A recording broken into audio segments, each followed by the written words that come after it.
ಶ್ರೀ ಗುರುಭ್ಯೋ ನಮಃ ಹರಿ ಓಂ ಪೂಜ್ಯಾಯ ರಾಘವೇಂದ್ರಾಯ ಸತ್ಯಧರ್ಮರಥಾಯ ಚ ಭಜತಾಂ ಕಲ್ಪವೃಕ್ಷಾಯ ನಮತಾಂ ಕಾಮಧೇನವೇ.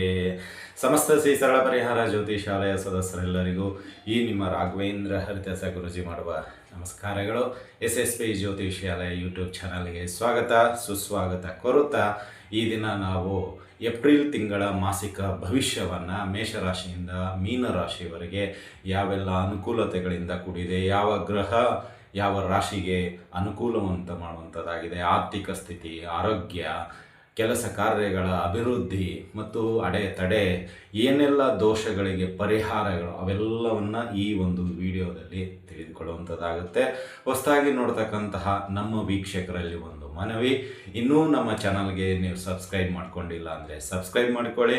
ಮುಂದಿನ ದಿನಗಳಲ್ಲಿ ಇನ್ನೂ ಹೆಚ್ಚಿನ ಆಧ್ಯಾತ್ಮಿಕ ವಿಷಯಗಳು ತಮಗೆ ತಿಳಿಸುವಂಥದ್ದಾಗುತ್ತಂತ ಹೇಳುತ್ತಾ ಬನ್ನಿ. ಹಾಗಾದರೆ ಈ ಒಂದು ಏಪ್ರಿಲ್ ಮಾಸದಲ್ಲಿ ಯಾವೆಲ್ಲ ರಾಶಿಗಳಿಗೆ ಅನುಕೂಲ, ಯಾವೆಲ್ಲ ರಾಶಿಗಳಿಗೆ ಅನಾನುಕೂಲ ಅದೆಲ್ಲವನ್ನು ತಿಳಿದುಕೊಳ್ಳೋಣ.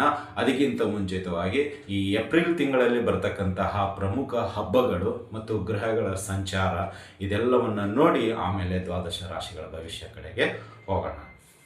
ಸೊ ಈ ಒಂದು ಏಪ್ರಿಲ್ ತಿಂಗಳಲ್ಲಿ ಅಂದರೆ ಈ ಒಂದು ಏಪ್ರಿಲು ಅಮಾವಾಸ್ಯೆ 17ನೇ ತಾರೀಕಿದೆ, 2ನೇ ತಾರೀಕು ಗುರುವಾರ ನಿಮಗೆ ಪೌರ್ಣಮಿ ಬರುವಂಥದ್ದಾಗತ್ತೆ. ಈ ಒಂದು ತಿಂಗಳಲ್ಲಿ ಗ್ರಹಗಳ ಒಂದು ವಿಷಯಕ್ಕೆ ಬರೋದಾದರೆ ನಿಮಗೆ 1ನೇ ತಾರೀಕು ನಿಮಗೆ ಶನಿ ಮತ್ತು ರವಿ ಒಟ್ಟಿಗೆ ಮೀನರಾಶಿಯಲ್ಲಿದ್ದಾರೆ.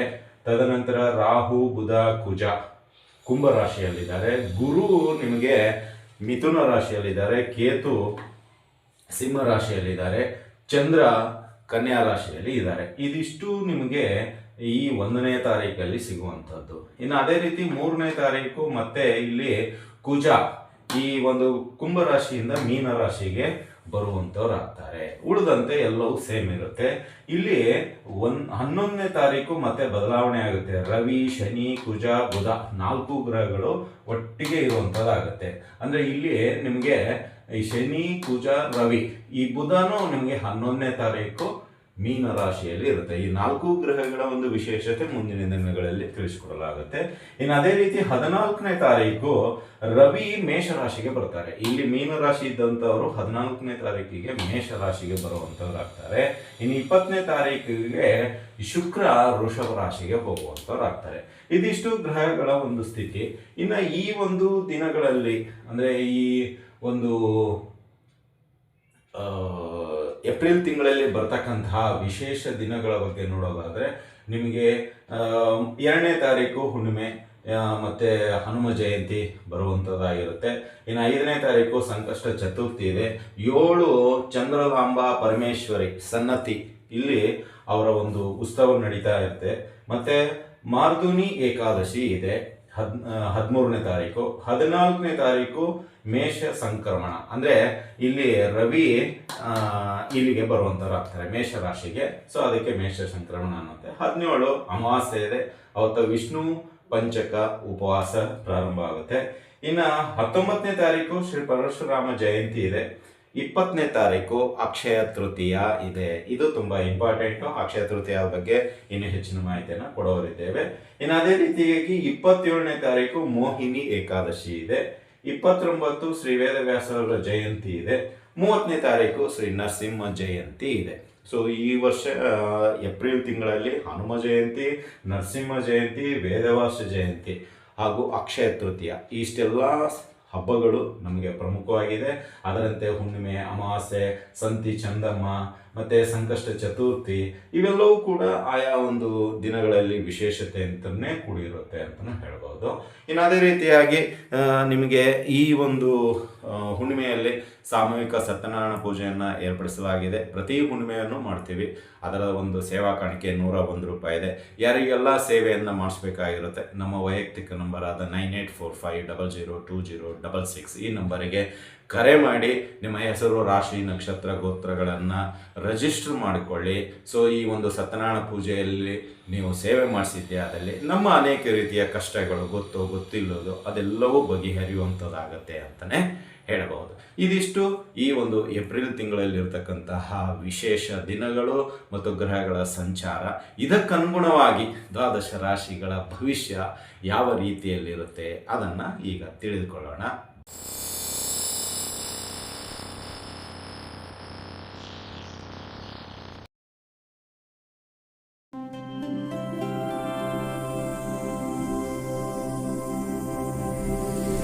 Please subscribe our SSP Jyotisyalaya YouTube channel.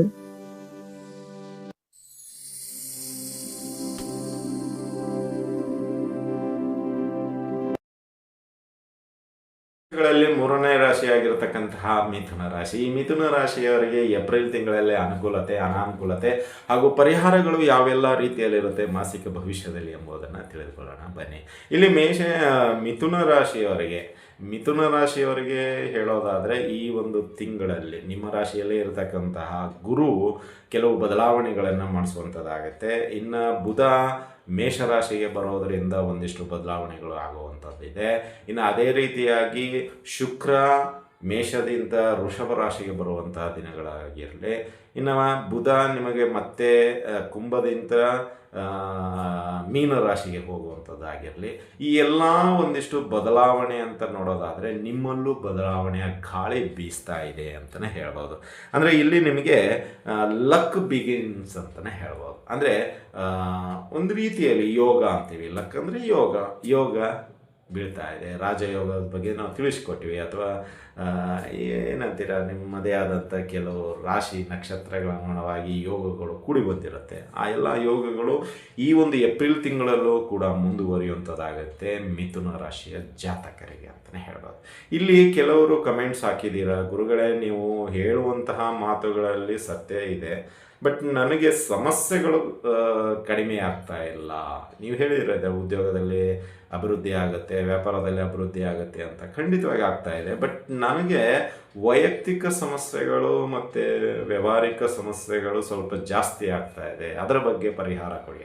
ಇಲ್ಲಿ ನಾವು ಹೇಳ್ತಾ ಇರುವಂಥದ್ದು ಗೋಚಾರ ಫಲ, ನಿಮಗೆ ಬೇಕಾಗಿರೋದು ಗ್ರಹಚಾರ ಫಲ, ಅಂದರೆ ನಿಮಗೆ ಸಂಬಂಧಪಟ್ಟಿದ್ದು. ಇಲ್ಲಿ ಸಾಮೂಹಿಕ, ಅಲ್ಲಿ ವೈಯಕ್ತಿಕ ಇರುತ್ತೆ. ಹೀಗಾಗಿ ಒಮ್ಮೆ ಜಾತಕ ಪರಿಶೀಲನೆ ಮಾಡ್ಕೊಳ್ಳಿ. ನೀವು ನಮ್ಮ ಹತ್ರನೇ ಬೇಡ, ನಿಮ್ಮ ಹತ್ತಿರದಲ್ಲಿರ್ತಕ್ಕಂಥ ಜ್ಯೋತಿಷ್ಯಗಾರರ ಹತ್ರ ಒಮ್ಮೆ ಜಾತಕ ಪರಿಶೀಲನೆ ಮಾಡಿಸ್ಕೊಳ್ಳಿ ದಯವಿಟ್ಟು. ಯಾಕೆಂದರೆ ಜಾತಕದಲ್ಲಿ ಏನಾದರೂ ದೋಷಗಳು ಇದ್ದರೆ ಅದು ನಾವು ಹೇಳಿರೋದು ಉಲ್ಟಾ ಆಗ್ಬೋದು. ಈಗ ನಾವು ನಿಮಗೆ ರಾಜಯೋಗ ಇದೆ ಅಂತ ಹೇಳ್ತೀವಿ, ಅಲ್ಲಿ ಯೋಗನೇ ಬಲ್ಲದೆ ಇದ್ದರೆ ನಾವು ಕಾರಣಕರ್ತರಾಗಲ್ಲ. ಇಲ್ಲಿ ನಿಮ್ಮ ಒಂದು ಗೃಹ ಸ್ಥಿತಿ ಅನುಗುಣವಾಗಿ ನಿಮಗೆ ಅದು ಯೋಗ ಸಿಗುವಂಥದ್ದಾಗತ್ತೆ.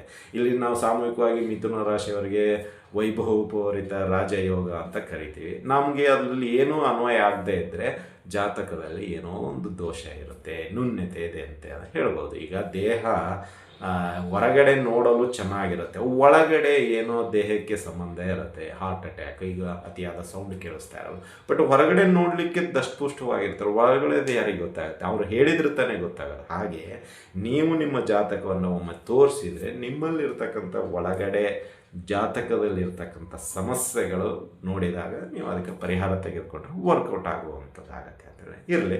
ಇನ್ನು ಏಪ್ರಿಲ್ ವಿಷಯಕ್ಕೆ ಬರೋಣ.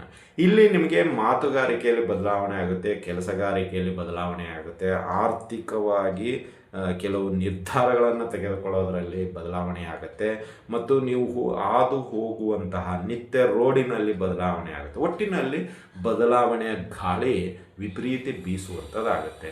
ರೊಟೀನ್ ಜಾಬ್, ರೊಟೀನ್ ಇರತಕ್ಕಂತಹ ಕೆಲಸ ಕಾರ್ಯಗಳು ಏನೇ ಇದ್ರೂ ಅದನ್ನು ಬದಲಾವಣೆ ಮಾಡಿಕೊಂಡು ಮುಂದುವರಿಸ್ಕೊಂಡು ಹೋಗುವಂಥದ್ದಾಗುತ್ತೆ ಮಿಥುನ ರಾಶಿಯ ಜಾತಕರು.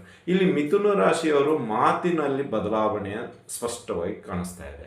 ಈಗ ನೀವು ಗೌರವ ಕೊಡದೇ ಇರುವಂತಹ ವ್ಯಕ್ತಿತ್ವ ಇರುವಂತೆ ತೋರಿಸ್ಕೊಂಡ್ರು ನಿಮ್ಮ ಮಾತುಗಾರಿಕೆಯಲ್ಲಿ ಗೌರವವನ್ನು ಸೂಚಿಸಲಾಗತ್ತೆ. ಅಂದರೆ ಅವರನ್ನು ನೀವು ಕರೆಯುವಂತಹ ಅಥವಾ ಸಂಬೋಧಿಸುವಂತಹ ಮಾತುಗಳೇನಿದೆಯಲ್ಲ ಅವರಿಗೆ ಮೆಚ್ಚುಗೆ ಆಗುವಂಥದ್ದಾಗತ್ತೆ. ಉದಾಹರಣೆಗೆ ನೀವು ಒಂದು ಗುರುಗಳಿಗೆ ಗುರುಜಿ ಅಂತ ಕರಿಬಹುದು. ಗುರುಗಳು ಅಂದರೆ ಅಂತ ಏನೋ ನಿಮಗೆ, ಗುರೂಜಿ ಅಂದರೆ ಅದೊಂದು ರೆಸ್ಪೆಕ್ಟ್ ವರ್ಡು. ಆ ರೀತಿಯಲ್ಲಿ ಬದಲಾವಣೆ ಮಾಡ್ಕೊಳ್ತೀರಾ.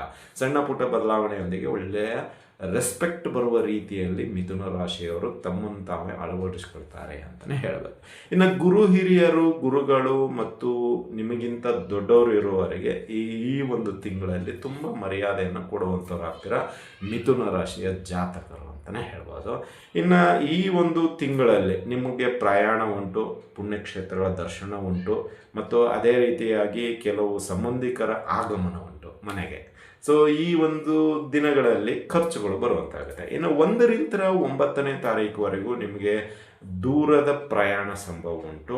ಮನೆಗೆ ಒಂದಿಷ್ಟು ವಸ್ತುಗಳ ಆಗಮನ ಅಂದರೆ TV, ಮೊಬೈಲು, ಫ್ರಿಜ್ಜು, ಏನೋ ಪೀಠೋಪಕರಣ, ಈ ರೀತಿಯಲ್ಲಿ ಕೆಲವು ವಸ್ತುಗಳು ಆಗಮನ ಉಂಟಾಗುತ್ತೆ.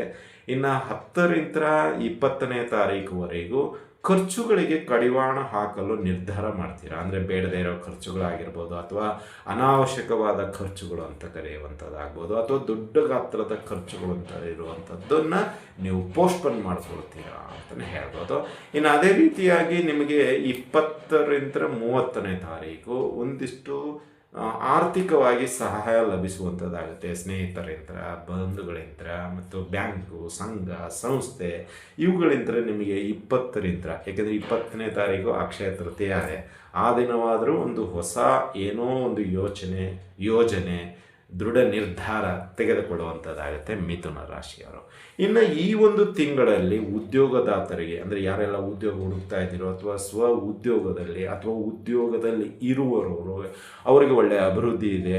ಸೊ ಈ ಒಂದು ಸಮಯದಲ್ಲಿ ಉದ್ಯೋಗ ಇಲ್ಲದವರಿಗೆ ಉದ್ಯೋಗ ಸಿಗುತ್ತೆ, ಉದ್ಯೋಗದಲ್ಲಿರುವವರಿಗೆ ಒಂದಿಷ್ಟು ಜವಾಬ್ದಾರಿಗಳು ಹೆಚ್ಚಿ ಪ್ರಮೋಷನ್ ಸಿಗುವಂಥದ್ದಾಗುತ್ತೆ. ಇನ್ನು ಅದೇ ರೀತಿ ಸ್ವ ಉದ್ಯೋಗದಲ್ಲಿರುವಂಥವರು ಅವ್ರಿಗೇನಾಗುತ್ತೆ ಅಂದರೆ ನಿಮ್ಮ ಒಂದು ವ್ಯಕ್ತಿತ್ವ ಚೆನ್ನಾಗಿ ಬೇರೆ ಕಡೆ ಪ್ರಸರಿಸಲಾಗುತ್ತೆ. ಅಂದರೆ ಅಡ್ವರ್ಟೈಸ್ಮೆಂಟ್ ರೀತಿಯಲ್ಲಿ ಒಬ್ಬರ ಬಾಯಿಂದ ಒಬ್ಬರಿಗೆ ನಿಮ್ಮ ಒಂದು ಸ್ವ ಉದ್ಯೋಗದ ಬಗ್ಗೆ ಹೇಳಿಕೊಳ್ಳಲಾಗುತ್ತೆ.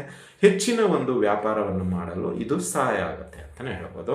ಇನ್ನು ಅದೇ ರೀತಿ ವ್ಯಾಪಾರ ಕ್ಷೇತ್ರದಲ್ಲಿ ಇರತಕ್ಕಂಥವ್ರಿಗೆ ಈ ಒಂದು ತಿಂಗಳಲ್ಲಿ ಆದಷ್ಟು ನಿಮ್ಮ ಒಂದು ವ್ಯಾಪಾರಕ್ಕೆ ಗಮನ ಕೊಟ್ಟರೆ ಒಳ್ಳೆಯ ವ್ಯಾಪಾರ ಮಾಡ್ತೀರಾ.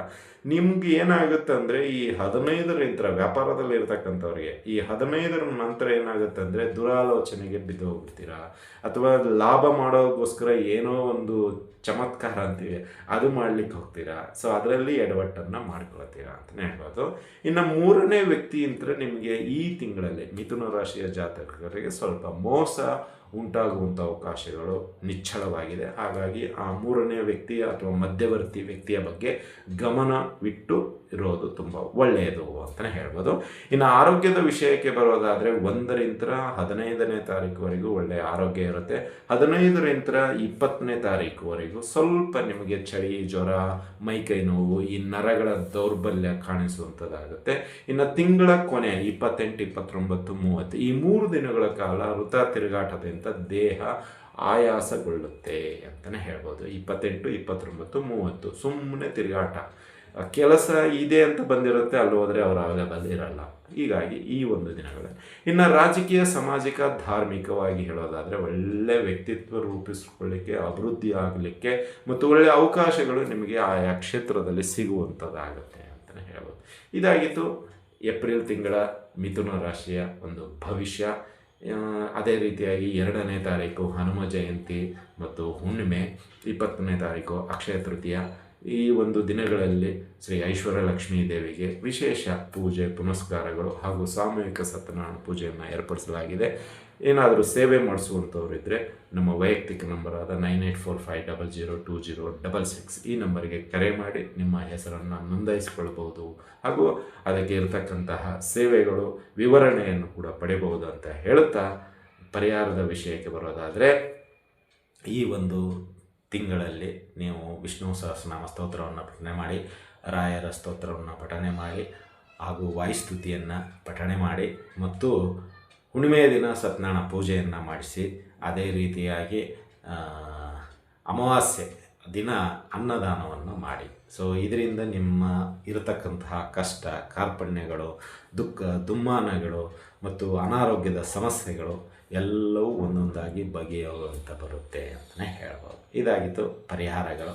ಈ ಒಂದು ವಿಡಿಯೋ ನಿಮಗೆ ಇಷ್ಟ ಆಗಿದ್ದರೆ ಲೈಕ್ ಮಾಡಿ, ಜಾಸ್ತಿ ಇಷ್ಟ ಆಗಿದ್ದರೆ ಶೇರ್ ಮಾಡಿ, ಹಾಗೂ ನಮ್ಮ SSP ಯೂಟ್ಯೂಬ್ ಚಾನಲ್ ಬಗ್ಗೆ ನಿಮ್ಮ ಅನಿಸಿಕೆ ಅಭಿಪ್ರಾಯಗಳನ್ನು ಹಂಚಿಕೊಳ್ಳಿ ಅಂತ ಹೇಳುತ್ತಾ ಇಲ್ಲಿಗೆ ವಿಷಯ ಮುಗಿಸ್ತಾ ಇದ್ವಿ. ಮತ್ತು ಮುಂದಿನ ರಾಶಿಯೊಂದಿಗೆ ಭೇಟಿಯಾಗೋಣ.